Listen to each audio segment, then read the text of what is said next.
Hello everyone, welcome back to another video in the video game kitchen review series, where I'm using my 10 years of working in the restaurant industry to take a look and make some observations on the kitchens and restaurants that we find within video games. Now let's get to it.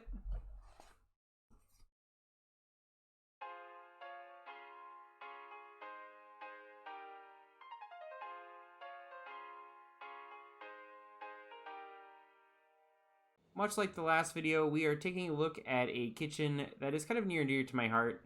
Monster Hunter World was one of the first games that we streamed over on my Twitch channel. We spent a lot of time here getting ready and eating some food to prepare for some big monster hunts. So let's take a little peek inside. So I was told humans are not allowed back in the kitchen area, and it is only cats. So I have donned my best cat disguise, and hopefully we can fool them, and we'll be able to poke around back there in their kitchen a little bit.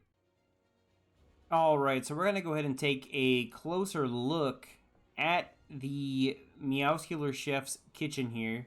He's got a large cooking surface, which is very nice. Lots of space to do his work, and which is nice because he's got a lot of hungry hunters on his hands. Now, I think we just saw him flip the steaks with his sword. I feel like that would end up either chipping the stone or chipping the knife that he's using. I can't imagine that's good for the blade. I would personally never flip meat on a hot cooking surface like that. Maybe he knows something that I don't. So one other cool thing about this kitchen is that it seems to be all live fire cooking, which means they're using wood and charcoal and coals to cook with, which is really great. I have had the opportunity to do a little bit of live fire cooking myself using charcoal, which adds a really nice flavor to the food that you're cooking with, and I think it kind of can lend a lot nicer flavors as opposed to using gas or propane, where you sort of get those off-gas flavors. Hank Hill, don't at me. Loser! You're a loser! Are you feeling sorry for yourself? Well, you should be, because you are dirt! You make me sick, you big baby! So, one issue I do have with this kitchen is that they are all cats, and there has gotta be cat hair ending up in the food, like, at least once a day, right? I can't imagine there not being hair in the food, although I'm sure that they keep their hair very short because they're also working with live flames pretty much all day. I mean, he's blowing straight in there and having it blow right back in his face, which seems kind of like a big safety concern in my opinion.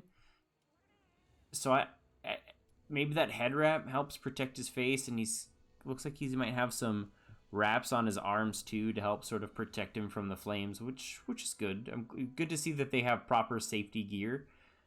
Now let's take a look over here. We've got a soup cat. I am really concerned about him falling in. I think we just saw him almost fall in. He's swatting it. Is that a bug? What is that, a bug or a leaf floating over his head? And this is a huge safety issue. He could easily just fall straight into that soup and not only hurt himself, but also ruin a whole match of soup. Although I'm more concerned about the cat than I would be about the soup. Yeah, there. See, look. Look.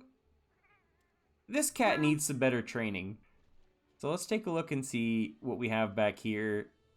It looks like he's got a bunch of meats cooking up here. He's got meat hanging down, getting cooked by the heat from the fire.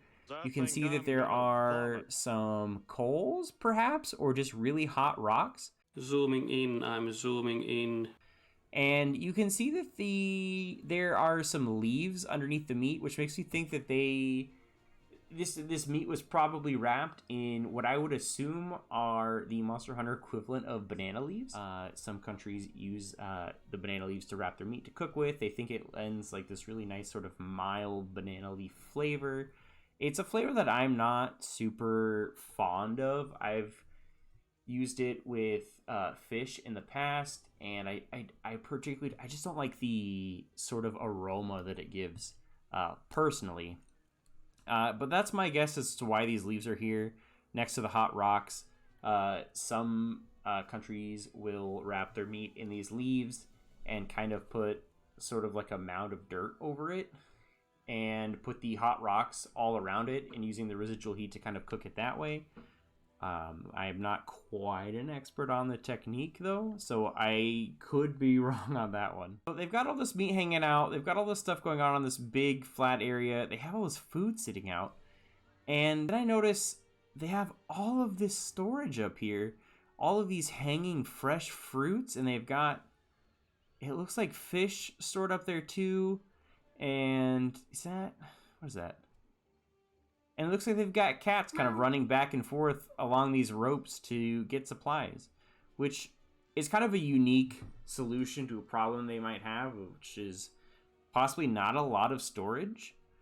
I'm curious to know how big their kitchen team is. It looks like they have more ovens and stuff in the back, so we can really only get a good look at these 3 cats here, but there are other cats hard at work up and back there. Let's see what happens if we sit down and have a little meal. And let's see the Meowscular chef at work. We'll get their chef's choice. That is one sharp blade.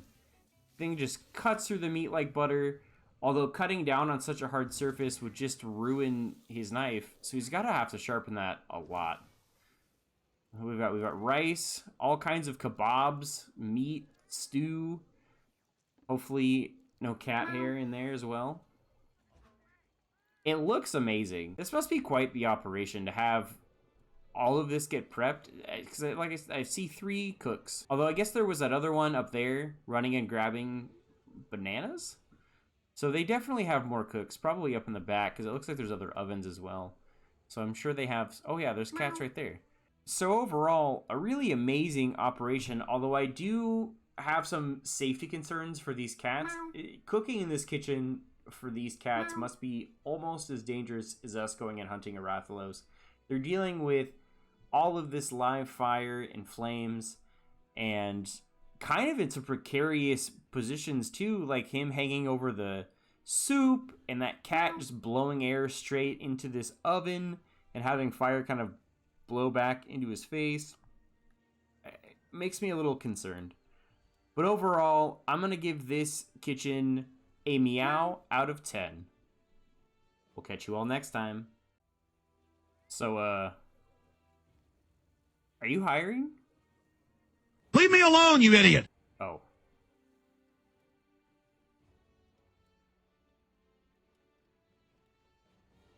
Ha